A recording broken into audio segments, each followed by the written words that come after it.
مسلم psychology میں آج کا ہمارا ٹاپک ہے حدیث، یعنی کہ ہم احادیث کی روشنی میں دیکھیں گے کہ انسانی نفسیاتی فلاح و بہبود کے لیے کیا کیا گیا اور کیا کہا گیا۔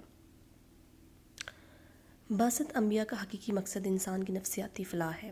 اسلام دین فطرت ہونے کے ناطے نہ صرف انسانی فطرت کے بارے میں ایک جامع نقطہ نظر پیش کرتا ہے، بلکہ انسان کی فطری اور نفسیاتی پیچیدگیوں کے حل کے لیے پیغمبر کی ذات کو ایک عملی معیار کے طور پر پیش کرتا ہے۔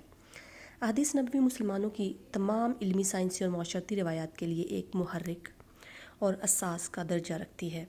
سیرت نبوی کی صورت میں انسانی نفسیات کے بارے میں فکر قرآن کی ایک تشریحی اور عملی تصویر سامنے آتی ہے۔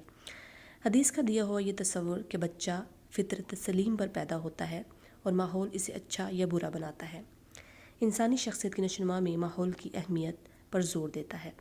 سیرت اور حدیث سے بہت سے ایسے نفسیاتی اصول سامنے آتے ہیں جو انسان کی اپنی ذات اور دوسرے انسانوں سے صحت مند مطابقت کے لیے اہم ہیں۔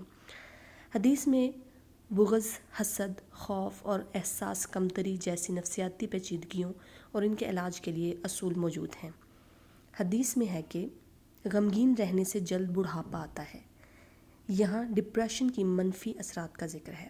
ایک اور حدیث ہے کہ دنیا کی ہوس رنج و غم میں مبتلا رکھتی ہے اور خود سری دل کو ٹیڑھا کر دیتی ہے۔ اس حدیث میں ڈپریشن کے اسباب کا ذکر ہے۔ ایک موقع پر آپ صلی اللہ علیہ وسلم نے فرمایا، غصہ آئے تو بیٹھ جائے، اگر غصہ زیادہ آئے تو لیٹ جائے۔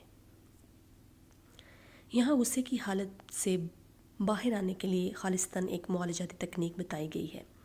بیماری میں انسان کو نفسیاتی توجہ اور تقویت کی ضرورت ہوتی ہے، چنانچہ اگر ایک جگہ ارشاد ہے، جب تمام کسی مریض کے پاس جاؤ تو اس کی اجل کو مہلت دو، یعنی اس کو امید دلاؤ اور حوصلہ دو، کیونکہ ایسا کرنے سے اس کو نفسیاتی حوصلہ ملتا ہے۔ خواب اور تعبیر خواب نفسیات کا اہم موضوع رہا ہے۔ رسول کریم صلی اللہ علیہ وسلم نے تعبیر خواب کو ایک باقاعدہ علم کی صورت دی۔ آپ صلی اللہ علیہ وسلم نے فرمایا کہ میرے بعد رسالت اور نبوت ختم ہو جائے گی، لیکن مبشرات باقی ہیں۔ آپ صلی اللہ علیہ وسلم نے فرمایا کہ مبشرات مسلمان کا خواب ہیں، جو کہ نبوت کے حصوں میں سے ہیں۔ مختلف احادیثوں سے خوابوں کی 3 اقسام سامنے آتی ہیں۔ پہلی قسم ذہنی اور نفسیاتی خواہشات سے وابستہ ہوتی ہے۔ دوسری قسم شیطان کا ڈر، اور تیسری قسم کے خواب اللہ کی طرف سے خوشخبری ہوتے ہیں۔